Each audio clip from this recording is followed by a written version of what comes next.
នេះមើលទៅលើប្រវត្តិសាស្ត្រសំបីតែរាជរបស់ព្រះបាទលំពង់រាជា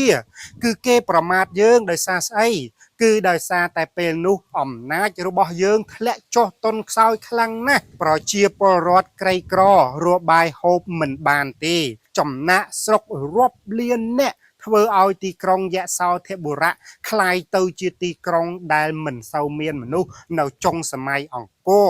ចំណែកមន្ត្រីពោពេញទៅដោយពុករលួយចំណែកឯស្ដេចរាជវង្សស្ដេចគឺដណ្ដើមរាជគ្នាដណ្ដើមបុណ្យស័ក្តិគ្នាពុះចែកទឹកដីជាតំបន់តាំងខ្លួនធ្វើជាអធិរាជ